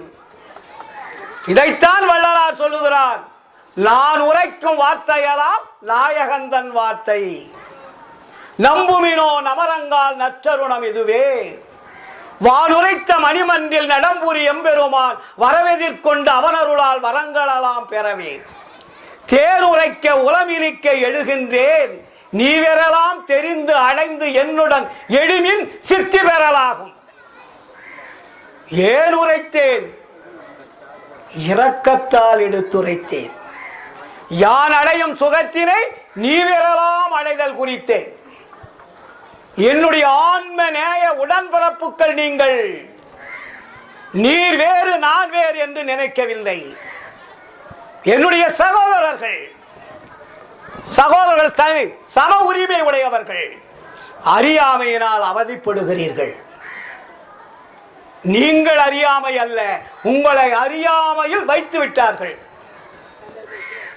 அதனால்தான் வள்ளலார் நமக்கு சொல்றார் அடிக்கடி, ஜாதியிலே, மதங்களிலே, சமய நெறிகளிலே, சாத்திர சந்தடிகளிலே, கோத்திர சண்டையிலே, ஆதியிலே அபிமானித்து அலைகின்ற உலகி. இன்னைக்கு நேத்தா? ரொம்ப காலமா. இன்னைக்கு நேத்து உங்களுடைய அறிவு மழுங்கி போகவில்லை. இப்ப நமக்கு இந்த பிறவி, ஃபர்ஸ்ட் பிறவி மனித பிறப்புன்னு கிடைச்சிருச்சுன்னா உங்களுக்கு லக்கு. இது எத்தனையாவது பிறப்புன்னு உங்களுக்கும் தெரியாது, எனக்கும் தெரியாது. இது இறைவனுடைய ரகசியத்தில் ஒண்ணு. நீ அடுத்த பிறப்பு என்ன கிடைக்கணும் உங்களுக்கு தெரியுமா? இந்த உலகத்தில் எத்தனை கோடான கோடி பணத்தை தான் நீங்க சம்பாதிச்சு வைங்களேன். ஆட்சியில உக்காருங்க, அதிகாரத்துல உக்காருங்க, வானத்தை வில்லா வளைங்க, கடலை எடுத்து பாக்கெட்ல போட்டுங்க, என்ன வேணாலும் பண்ணுங்க. உயிர் போகும்போது ஏதாவது இது வந்து காப்பாத்துமா? நீ படித்த படிப்பு எங்கே? கற்ற கல்வி எங்கே? அதிகாரம் எங்கே? அரசாட்சி எங்கே? சொத்து எங்கே? பூமி எங்கே? பணம் எங்கே? எல்லாம் எங்கே எங்கே எங்கே எங்கே? இறுதியிலே உன்னுடைய உயிரை காப்பாற்றுவதற்கு ஒரு துளி கூட வேலை செய்யாது. ஆனால்தான் இந்த உலகத்தினுடைய பொருள்களை சம்பாதித்து அனுபவிப்பதற்கு உரிமை உண்டு எல்லாருக்குமே. எடுத்து போறதுக்கு யாருக்கும் உரிமை கிடையாது. அதனால்தான் வள்ளலார் என்ன சொல்றாரு? மனிதர்களே, பொருள் எதற்காக வருகிறது? அந்த பொருளை நீங்கள் அருளாக மாற்றுவதற்காக வருகிறது. நம்ம ஐயா சொல்லுவார் அடிக்கடி, யார்? ஐநாவரம். பொருளை அருளாக மாற்ற வேண்டும். எந்த பொருளும் உன்னிடம் இருக்கின்ற வரையில் அருள் சத்தியமா கிடைக்காது. நீங்க கடைசியில் இருக்கும்போது நீங்களும் மட்டும்தான் இருக்கணும், உங்க உடம்புல ஆன்மா தான் இருக்கணும். அது அருள் பெறணும். அருள் பெறுகின்ற பொழுது பொருள் ஒன்று ஒன்றாக வெளியே போயிடும். உங்க வீட்டில் இருக்கக்கூடிய ஒரு பொருள் கூட அருள் பெறுகின்ற பொழுது வீட்டில் இருக்கக்கூடாது. இல்லைன்னாதான் அருள் என்பது உங்க வீட்டுக்கு வரும், இல்லாட்டி வராது. அதனால்தான் தீப அறக்கட்டளை மாதிரி ஜீவகாருண்யம் உள்ள இல்லங்களுக்கு வாரி வழங்கக்கூடியவர்கள் எல்லாம் அருள் பெரும் தகுதி உடையவர்கள். ஏனென்றால் அவர்களெல்லாம் உண்மை தெரிந்துதான் இந்த தீப அறக்கட்டளைக்கு வாரி வழங்கி கொண்டிருக்கிறார்கள். ஏனென்றால் பொருள் அருளாக மாற்றுவதற்கு அதற்கு பெயர்தான் ஜீவகாருண்யம். இதைத்தான் வள்ளலார் சொல்லுகிறார்கள், புகுந்தருணம் இது கண்டீர், நம்மவரே நாம் தான் புகழ்கின்றேன், என் மொழி ஓர் பொய்மொழி என்னாதீர். உகுந்தருணம், உற்றவரும் பெற்றவரும் மற்றவரும் பிறரும் உடைமைகளும் உலகியலும் உற்ற துணை அன்றே. எல்லாமே உற்ற துணை அன்றே. அப்ப எதுதான் துணை? மிகுந்த சுவைக்கரும்பே, செங்கனியே, கோற்றேனே, மெய்ப்பயனே, கைப்பொருளே, விளையறியா மணியே, தகுந்த தனிப்பெரும்பதியே, தயாநிதியே, கதியே, சத்தியமே என்றுறமின் பக்தியோடு பணிந்தேன். புரியுதுங்களா? இப்ப நான் என்ன பண்ணிட்டு இருக்கிறேன்? ஈரோடு கதிர்வேலு பேசிட்டு இருக்கேன். என்கிட்ட ஏதாவது பேங்க்ல பணம் இருக்கா? இல்லடா, அவன் பேங்க்ல பணத்தை வச்சுக்கிட்டு வந்து பேசுறானா? இவன் பேர்ல எத்தனை ஏக்கரா சொத்து இருக்கிறது? இவன் பேர்ல எத்தனை வீடு இருக்கிறது? இவன் எத்தனையும் வச்சுக்கிட்டு இவன் வந்து மேடையில பேசுறானே, இவன் பேச்சை நம்ம கேட்க முடியுமா என்ற ஒரு கேள்வி நீங்க எழுப்பலாம். என்கிட்ட காசு கிடையாதுங்க. எனக்கு டெய்லி போக்குவரத்துக்கு பணம் கிடைக்கும். எனக்கு பேங்க் டெபாசிட் கிடையாது, சொந்த வீடு கிடையாது, என் பேர்ல ஒரு இன்ச்சு இடம் கிடையாது. சம்பாதிக்க தெரியாத அல்ல. நான் நினைத்தால் ஒரு நாளைக்கு இந்த சென்னையில கோடிக்கணக்கான பணத்தை என்னால் சம்பாதிக்க முடியும். எல்லா ரூட்டும் எனக்கு தெரியும். சென்னை மாநகரத்தில் உங்களுக்கெல்லாம் பணம் சம்பாதிக்க வழி தெரியாது, எனக்கு தெரியும். எந்த கல்லை எரிஞ்சா எந்த கல் என் வீட்டை தட்டி பணம் கொட்டுன்னு எனக்கு தெரியும். எல்லா ரூட்டும் தெரியும். எந்த ரூட்டும் தெரியாத வந்து ஏதோ வந்து சன்மார்க்கத்தை பேசிட்டு இருக்கான்னு நினைக்காதீங்க. அது எல்லாம் என்னுடைய கால் தூசாக நினைத்து விட்டு விட்டேன். தேவையில்லை. சன்மார்க்கத்திற்கு செல்லுகின்ற பொழுது எனக்கு பஸ் ஃபேர் வேணும், கால் டாக்ஸி பணம் வேணும். என் மனைவி கேட்பேன், கொடுப்பா, வேலை முடிஞ்சுது. யாருக்கிட்டையும் 10 பைசா வாங்க மாட்டேன். நான் பாட்டு வருவேன், பேசுவேன், நான் பாட்டு போயிட்டே இருந்துருவேன். மறுபடியும் அடுத்த ஊருக்கு போறேன்னா காசு வேணுமா கேட்பேன், கொடுப்பாங்க. என்கிட்ட காசு கிடையாதுங்க, இது சத்தியம். ஆனா நான் ஜாலியா இருக்கேங்க. எனக்கு கஷ்டன்றது 40 ஆண்டுகளாக சுத்தமா கிடையாது. ஒரு சிறு துரும்பு கூட என்னுடைய வாழ்க்கையில் துன்பம் என்பது இல்லை. எப்பொழுதிருந்து வள்ளலார் எழுதிய திருவருட்பாவை படித்து என் ஆன்மாவிலே பதிவைத்த பிறகு எனக்கு துன்பம் என்பது கடுகளவு கூட கிடையாது. இன்னைக்கு ராஜா மாதிரி இருப்பேன். என் மனைவியோ, மக்களோ, குழந்தைகளோ, சுற்றமோ, மற்ற அன்பர்களோ என்னை கைகூப்பி வணங்கும் அளவிற்குத்தான் இருப்பேனே தவிர அவர்கள் தூற்றும் அளவிற்கு நான் இருக்க மாட்டேன். என்னுடைய குடும்பத்தை நான் சன்மார்க்கத்தில் கொண்டு வராமல் மற்ற குடும்பத்தை எப்படிங்க கொண்டாட முடியும்? என்னுடைய மனைவி சன்மார்க்கத்துக்கு வராம மற்றவங்களுக்கு போய் எப்படி புத்தி சொல்ல முடியும்? முதல் என்னை தெரித்துக் கொள்ள வேண்டும். அதனால்தான் வள்ளலார் அருட்பா அகவல்ல என்ன சொல்றார் கடைசியில? உலகினில் உயிர்களுக்குறும் இடையூறலாம் விலக. அப்படி நீ விலக வேண்டுமானால் நீ அடைந்து விளக்குக மகிழ்க. நீ அடையாமல் மற்றவங்களுக்கு சொன்னீங்கன்னா எடுபடாது, கேட்க மாட்டாங்க. புரியுதுங்களா? அதனால நம்முடைய வாழ்க்கை நெறி என்பது புது நெறி. இது என்ன நெறி? புது நெறி, பொது நெறி. சமயம் சார்ந்ததல்ல, மதம் சார்ந்ததல்ல. நல்லா புரிஞ்சுக்கணும். அதனால்தான் வள்ளலார் 1874 தெளிவா நமக்கு சொல்றார் கடைசியில பேருபதேசத்துல, இதுவரையில் இருந்தது போல் இனியும் வீண் காலம் கழிக்காதீர்கள். உங்களுக்கு காலம் இல்லை. வேத ஆகம புராண இதிகாசங்களை நம்பாதீர்கள். நம்ம என்னவோ வேத ஆகம புராணம் சொன்னா நம்ம இந்து மதத்தை திட்டுற மாதிரி நினைச்சுக்கிறாங்க. பெரியார் கூட இப்படி சொன்னது கிடையாது. பெரியார்லாம் வள்ளலார் பார்த்து காய்ப்படிச்சது தான். பெரியாருக்கெல்லாம் ஒன்றும் பெரிய ஞான அறிவுலாம் கிடையாது. எங்க ஊருக்காரர் தானே. வள்ளலாருடைய திருவருட்பாவை படித்து விட்ட பிறகுதான் கடவுள் இல்லை என்பதும் கடவுளை கற்பித்தவன் முட்டாள் என்பதும் அவருக்கு அவருடைய ஆன்மாவிலே அறிவிலே பதிவானது. அதுக்கு முன்னாடி அவர் ஈஸ்வரன் கோயில் தர்மகர்த்தா. புரியுதுங்களா? அப்போ கடவுள் யார்? கடவுள் இல்லை என்பதல்ல, இது நாத்திகம் அல்ல. சன்மார்க்கம் என்பது நாத்திகம் அல்ல. அதை முதல் தெரிஞ்சுக்கங்க. நாத்திகம் சொல்கின்றவர்தம் நாக்கு முடை நாக்கு. நாக்கு ருசி கொள்ளுவது நாரிய பின்னாக்குன்னாரு. நாரிய பின்னாக்குனா என்ன சார்? கடவுள் இல்லை என்று சொல்பவர்கள் நாக்கு முடை நாக்குனா என்ன? ஊமையன்னு அர்த்தம். ஊமைய அதுபோல நாக்கு முடை நாக்கு. நாக்கு முடையாயிடுச்சுன்னா என்ன? அது பேச முடியாது. அதுக்கு பேரு ஊமையன்.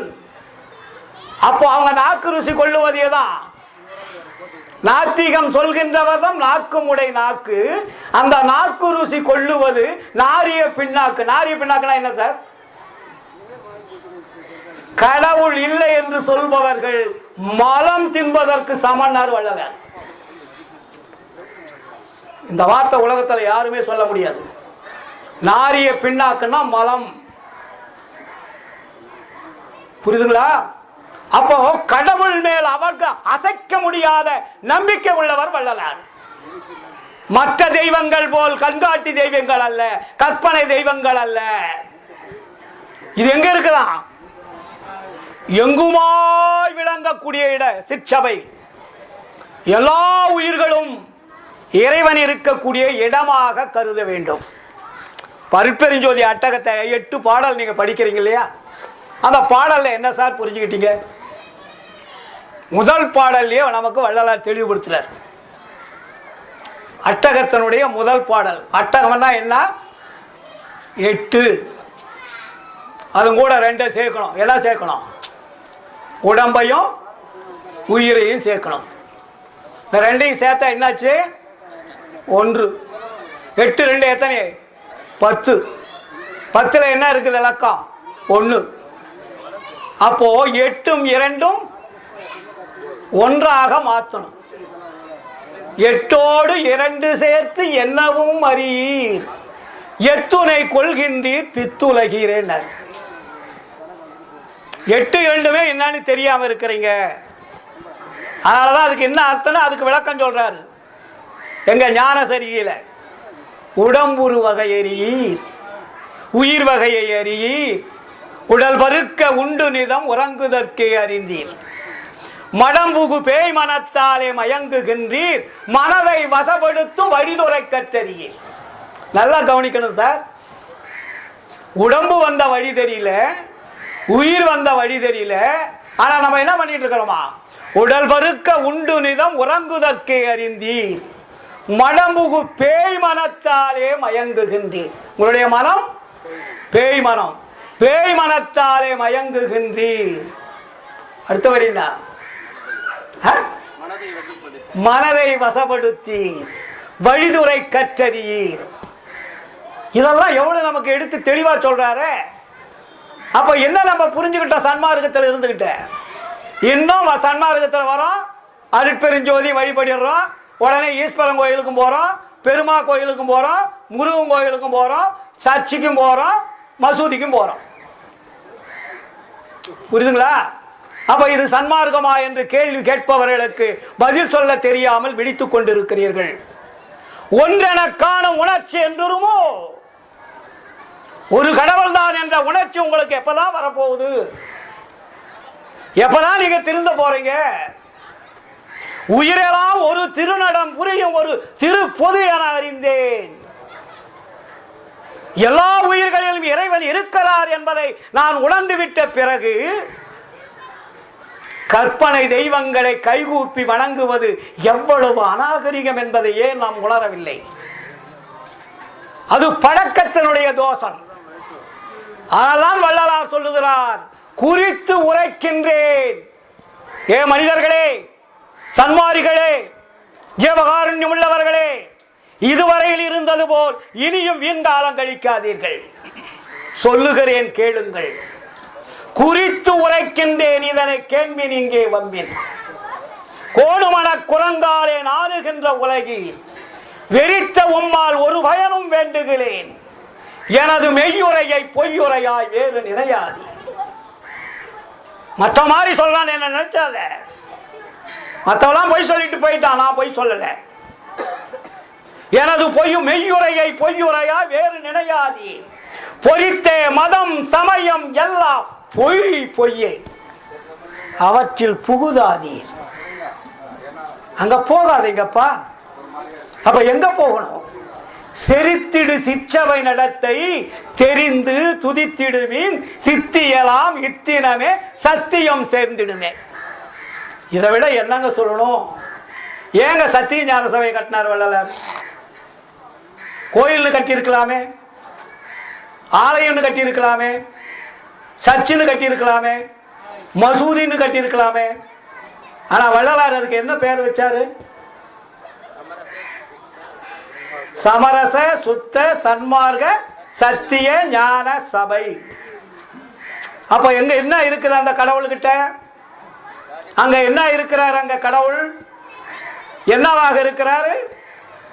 ஒளியாக இருக்கிறார். அந்த ஒளிய வள்ளலார் எங்க கண்டன்னு சொன்னாரு? சத்தியஞான சபை கட்டுவதற்கு முன்னாடி அந்த ஒளியை நான் எங்கே கண்டேன் வள்ளலார் சொல்றார் இல்லையா? என்ன சொல்றாரு? சத்திய ஞான சபை என்னுள் கண்டனன், சன்மார்க்க சித்தியை யான் பெற்று கொண்டனன். சபை எனது உளமணந்து தானமந்து எனக்கே அபயம் அளித்ததோர் அருட்பெருஞ்சோதி. அப்ப சத்திய ஞான சபை எங்கே கண்டான்? அவருடைய உடம்பிலே, எல்லாருடைய உடம்பிலே இருப்பதுதான் சத்திய ஞான சபை. அதுதான் தலைபாகம். கழுத்துக்கு மேலே அண்டம், கழுத்துக்கு கீழே பிண்டம். பிண்டத்தை தான் ஆலயங்களாக வச்சார்கள் சமய மதவாதிகள். அண்டத்தை வச்சவர் தான் வள்ளலார். சத்திய ஞான சபை என்பது தலையினுடைய பகுதி. அது எண்கோண வடிவமாக இருக்கிறது. நான் சொன்னேன் இல்லைங்களா, நம்ம ஐயா கிட்ட காலையில், கண்ணு நமக்கு இப்போ ஒரு பக்கம் தானே தெரியுது, பின்னாடி தெரியுதா? நீங்க இப்படிதான் பார்க்கலாம், இப்படிதான் பார்க்கலாம். இப்படி இருந்துகிட்டே எல்லா பக்கம் கண்ணு தெரியணும். தெரியுதா? அருள் பெற்றால் தெரியும். நீங்க திரும்ப வேண்டியதில்லை, உட்கார்ந்த இடத்துல உலகம் பூரா தெரியும். உங்க கண்ணு மாற்றம் அடைகிறது. அதனாலதான் வள்ளலார் ஞான சபையில் என்ன பண்ணாரு? எண்கோண வடிவமாக வச்சார். எண்கோண வடிவம் என்பது 8 திக்குகள் கொண்டது. எஞ்சான் உடம்பே சிரசுக்கு பிரதானம். அப்ப சத்திய ஞான சபை வள்ளலார் கட்டினதனுடைய நோக்கம் என்னன்னு தெரியுங்களா?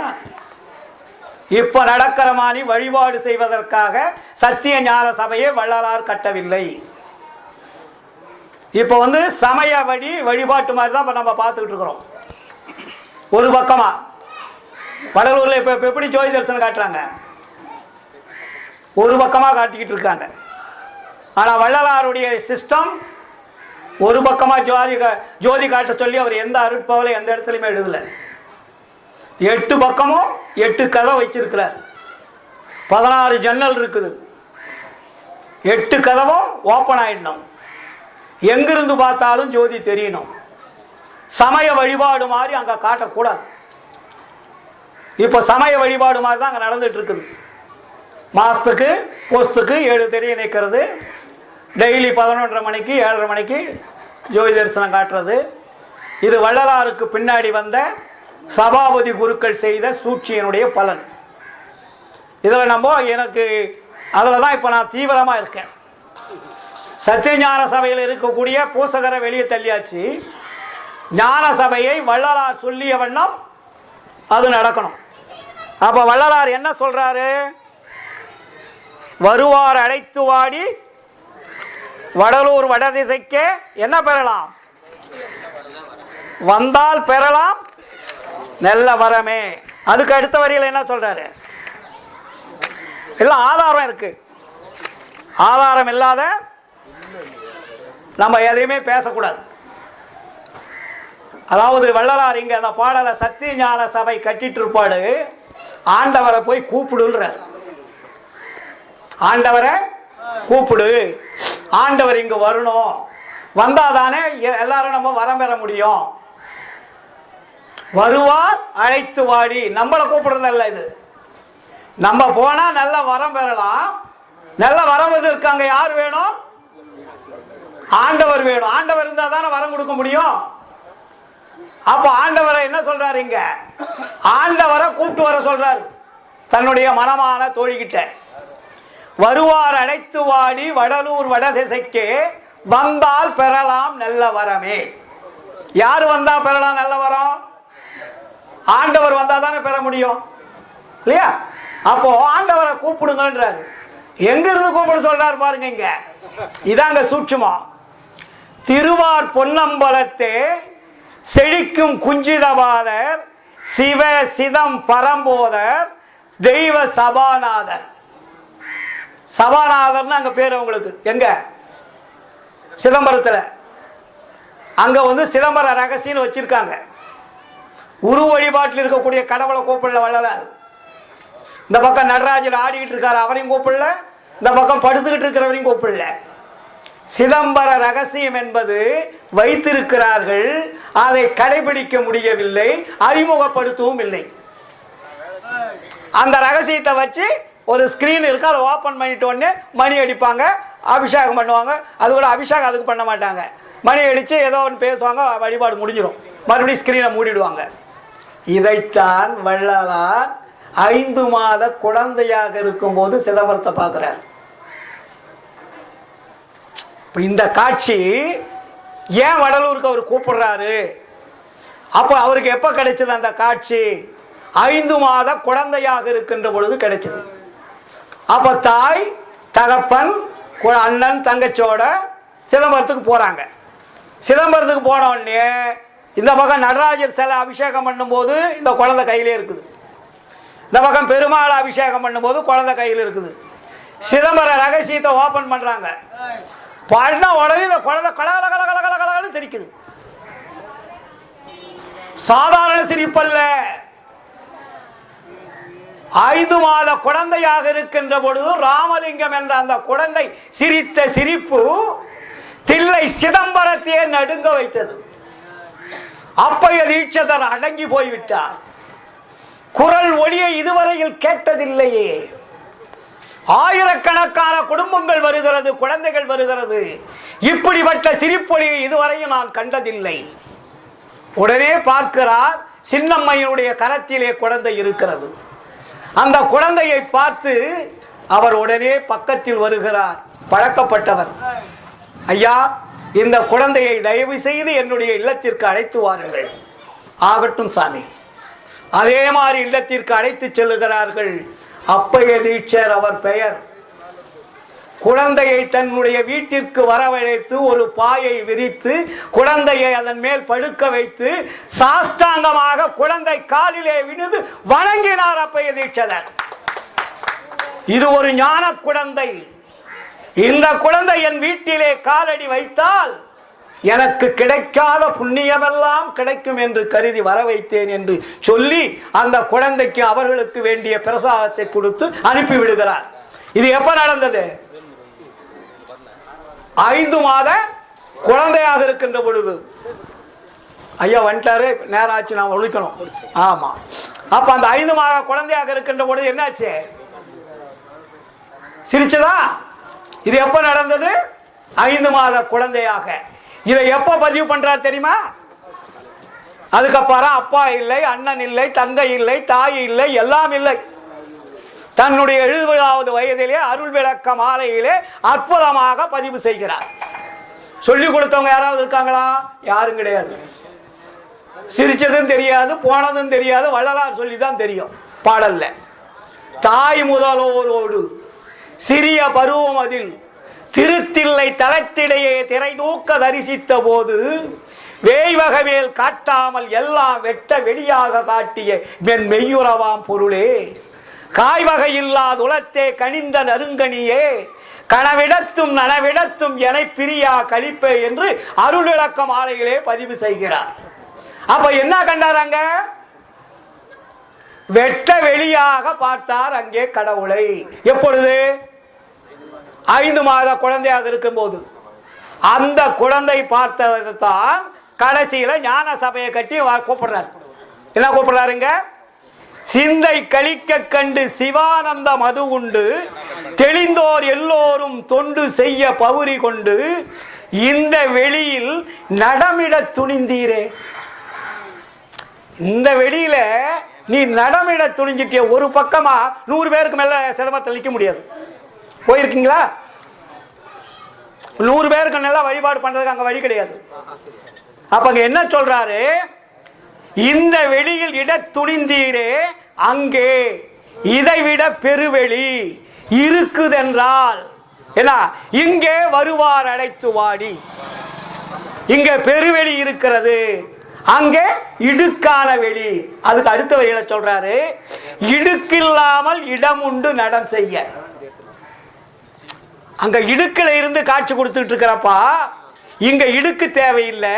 இங்க 80 ஏக்கரா பெருவெளி இருக்கிறது. 8 பக்கமும் கதவுகளை வைத்து நான் சபையை கட்டியிருக்கிறேன். மக்கள் எங்கிருந்து பார்த்தாலும் உன்னுடைய காட்சியை காணக்கூடிய ஒரு காட்சி கிடைக்கும். எல்லோரும் மனமகிழ்ச்சியோடு இறைவனை தரிசிப்பார்கள். ஆனால் அவர் இங்கே வருவார் சொன்னேன்னா வந்துருவார். என்ன சொல்றாருங்க? இடுக்கில்லாமல் இருக்க இடம் உண்டு நடம் செய்ய. இங்கு அம்பலம் ஒன்று, அங்கே 8 அம்பலம் உண்டையா. ஒடுக்கில் இருப்பதென்ன?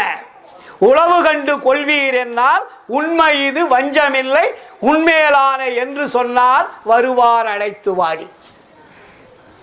இல்லையா? அதனாலதான் அவர் உக்காந்தாதான் நம்ம போய் சபைக்கு போய் அவரை வழிபட்டு அதனால் கிடைக்கக்கூடிய ஆன்ம லாபத்தையும் அருள் லாபத்தையும் பெற முடியும். ஆனால் நீங்களெல்லாம் சத்திய ஞான சபைக்கு செல்லுங்கள், கடவுளை வழிபாடு செய்யுங்கள்.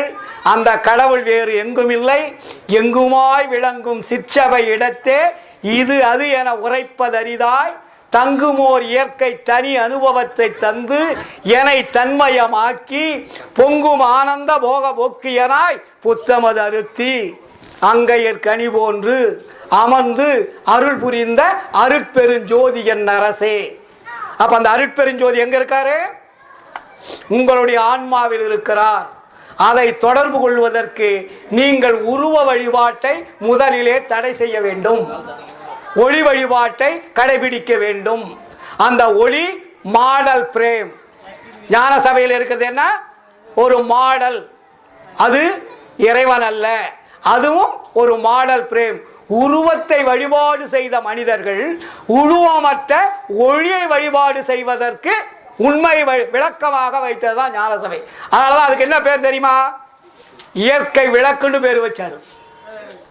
இயற்கை உண்மை என்பது வேறு, இயற்கை விளக்கம் என்பது வேறு, இயற்கை இன்பம் என்பது வேறு. இந்த மூன்று எங்க இருக்கு? நம்முடைய ஆன்மாவிலே இருக்கிறது. இயற்கை உண்மை என்பது அருட்பெருஞ்சோதி ஆண்டவர், இயற்கை விளக்கம் என்பது அருள், இயற்கை இன்பம் என்பது அந்த அருளை பெற்று மரணமிலா பெருவாழ் வாழ்வதற்கு பெயர் இயற்கை இன்பம். இதுக்கு செயற்கை அல்ல, இயற்கை. இது சாவதல்ல. சாவது என்பது நமக்கு முன்னாடியே சொல்லி வச்சுட்டாங்க. அது இயற்கடா சத்தம் போறதெல்லாம். அதெல்லாம் வள்ளலார் சொன்னாரு.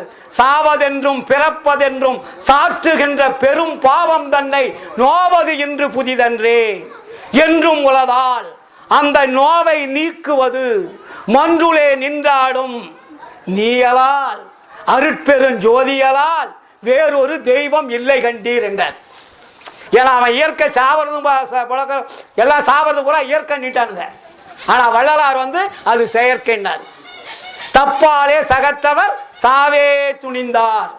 தவறு செய்யறதுனாலதான் மரணம் வருது, தவறு செய்யவில்லை என்றால் மரணம் வராது. இந்த மேடைகளிலே இவ்வளவு நேரம் அமைதியாக பொறுமையாக கேட்டிருந்த என்னுடைய ஆன்ம நேய ஒருமைப்பாட்டு உரிமை உடைய சகோதர சகோதரிகள் அனைவருக்கும் எல்லாம் வல்ல அருட்பெருஞ்சோதி ஆண்டவர் நீண்ட ஆயுள், நிறைந்த செல்வம், அழியா புகழ் கொடுத்து மேலும் அருளையும் கொடுத்து இன்றிலிருந்து உங்களை வாழ வைக்க வேண்டும் என்று எல்லாம் வல்ல அருட்பெருஞ்சோதி ஆண்டவரை வேண்டி விரும்பி விண்ணப்பம் செய்து கேட்டுக்கொள்கிறேன். நீங்கள் எல்லோரும் எல்லைக்குள் வந்து விட்டீர்கள். இந்த எல்லையிலிருந்து வெளியே போவதற்கு வள்ளலார் விடமாட்டார்.